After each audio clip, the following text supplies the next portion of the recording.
Hi, this is Paul from CountryCraziness.com, where we test the tools we use and the toys we play with.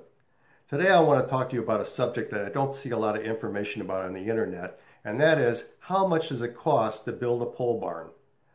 I hear comments like, well, it depends on what part of the country you live in. It depends on how much material costs vary, how much labor costs, but really nothing solid for the most part that people can sink their teeth into. Well, today I'm going to give you that information, so stay tuned.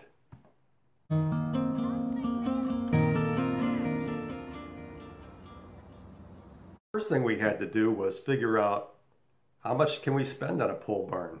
We didn't want to spend so much money that it would inhibit our ability to build housing. So we had to come up with some kind of at least starter budget to work around. And we decided that $40,000 would be about the amount of money that we were willing to invest in order to be able to build the barn. So we lined up financing, we felt comfortable with the number, and we began with that particular number and worked from there. After that point, we had to start thinking about, well, what do we actually want to get into this barn? We have equipment that's stored in various rental lots and storage buildings, and we wanted to be able to consolidate all of that stuff and get it in one central location.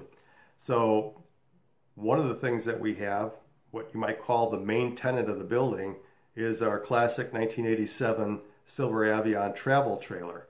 We wanted to get that thing from being outdoors all these years to inside so we could preserve it the best we possibly can. So as we thought about it, we thought, you know, what would really be nice is if we had a bay that had opposing doors on it that we could pull the truck and the trailer into and unhook them, but have them right there so if we wanted to go somewhere, we could just drop down the hitch and hook it up and take it off, and when we came back, just pull it back through and reverse the process. So that seemed very desirable to us. And in order to be able to do that, the combined length of the truck and the trailer and giving us some footage to walk around it front and back, we were going to need about 60 feet of space. So that was the first thing that we really decided was we needed a depth of 60 feet in order to be able to accommodate the deepest type of situation that we were going to have. So decision one was we needed a 60-foot building that had a bay with pass-through doors that were 12 by 12. After we did that, we had to look at, okay, how are we going to get all the other equipment into the building? And we decided that one 10 by 10 door would be enough for us to be able to pull in other equipment and cars or anything else that we wanted to position in the building. And so we decided we'd go with a 10 by 10 door. We also wanted to be able to have room for service door. We wanted to have a room for a work area that was big enough so that we could accommodate not only woodworking, but all the other things that we need for mechanical work on the car. So we decided, well, let's go with a 50-foot wide building, figuring in some distance in between the doors. So our footprint for the building turned out to be 50 feet by 60 feet. The next thing we did was we thought about, well, what kind of interior space do we need? Do we ever want to put a mezzanine into the building down the line? How tall should the ceiling be? Well, a popular height on pole barns for a ceiling is 16 feet. And that was very good for us because one of the things we'd like to do possibly long term is to put a lift in there so we can get up our machines and our cars and everything else and work on them off the ground. So that would be an excellent height for us, and we decided, okay, 16-foot ceiling is where we want to go. The next thing we thought about is, how do we want to finish off the interior of the building? We wanted it to look nice, but we also wanted to be able to use the building year-round.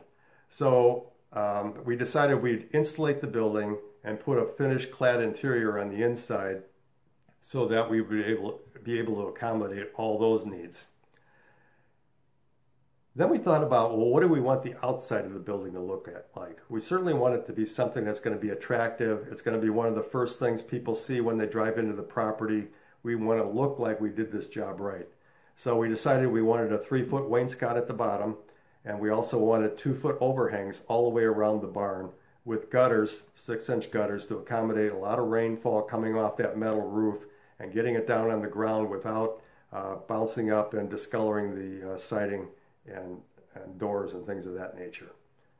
So we wanted a building then that was 50 feet by 60 feet with a finished interior, a 5-inch concrete polished floor, 2-foot soffits on the outside, and a 3-foot wainscot on the bottom of the barn.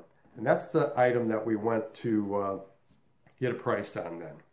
So we went out and sat down with our builder that's right down the street that builds pole barns and talked to him about what our plan was. And he put together an initial price based on what our dream was.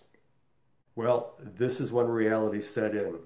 The cost of the outside of the barn, the way we designed it, was going to be $41,375. The 5-inch concrete floor was going to be $10,550. The 6-inch gutters were $985. And the interior package to insulate the walls and metal clad it were going to be an additional $18,300. So it came out to be a whopping total of $71,210.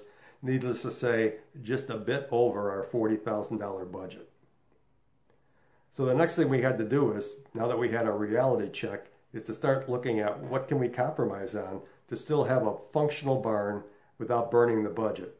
Of course, the first place to start to reduce cost is the footprint of the building itself. We looked at the 60-foot depth and decided the only reason we really needed the 60 feet was for the luxury of being able to have the tow vehicle and the trailer in the same bay.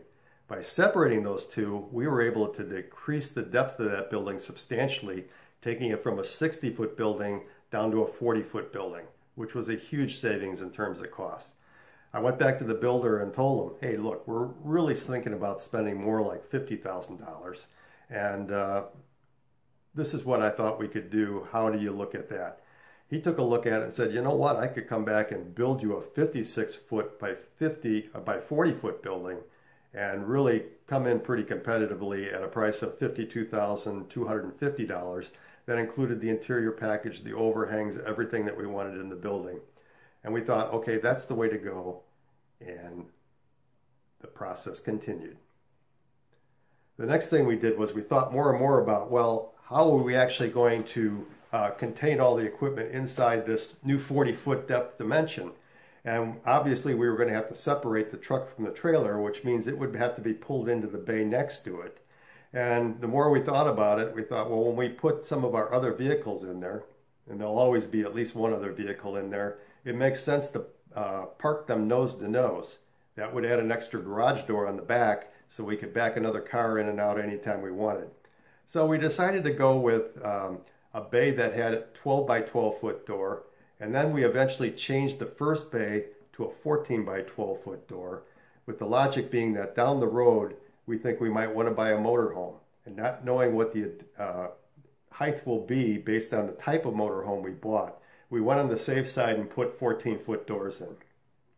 So in the end, our configuration for the barn was two 14 by 12 foot doors in bay 1, two 12 by 12 foot doors in bay 2, one 10 by 10 foot door in bay 3, and two service doors.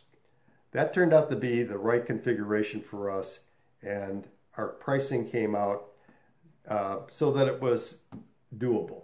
We were in the mid-50s at that point in time, and we began the work. The permits were drawn up. All that stuff, permits, drawing design, and all the engineering work was being done by the builder. We didn't want to have anything to do with that part of the process.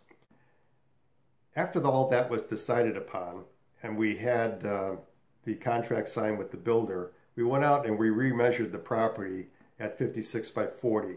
And the more we looked at it, and the more we thought about it, we decided, you know what, we'd really like to have something just a little bit wider than 56 feet in order to feel comfortable with the amount of space that we were going to have on the inside.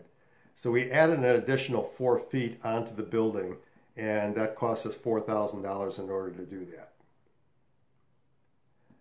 Time travels on. The day that the posts are being dug, we're out visiting the site, and we had thought about building a lean-to onto the building for quite some time.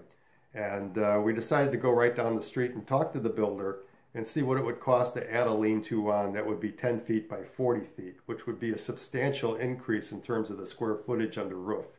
With keeping the 2-foot overhangs on the lean-to also, it really gave us a lot of space outdoors under roof. That cost turned out to be $7,500.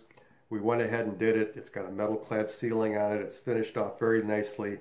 Concrete floor. We can put picnic tables out there. I can store extra implements out there if the garage gets too crowded, and we'll be all set. So work began. The holes were drilled. We're ready to go. And this is how we came out in the end. Here's how the cost came out. The 60 by 40 building with the fully finished interior came out to a price of $58,700. Adding on the lean-to, the total cost of the building was $65,200. We think that's a pretty good deal for the building we got. We did go out and get competitive bids from other builders, and we found that the people that we were working with were local, they're Amish, they're very fair, and we think they'll probably be doing more work for us in the future. So we built a good, solid relationship with this company, and we feel good about working with each other.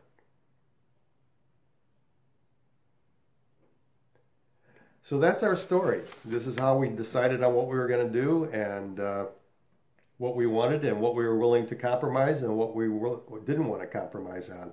There's obviously a lot of ways that you can save money. First of all, we got a lot of doors on that building, and you could reduce the cost substantially by decreasing the number of doors that are on there. The other thing you could do is looking at leaving off the interior package. That's a substantial amount of dollars that can be saved. And we went from a 5-inch concrete floor to a 4-inch concrete floor, which is plenty adequate, and took some more cost out of the building. So there's a lot of different things you can do in order to be able to build the pole barn that fits your needs and fits your budget. This is Paul from countrycraziness.com. Thanks for watching. Please subscribe to this and see future episodes about the process of this barn being built and many of the other items that we feature on this channel. Until then, have a good afternoon. Bye.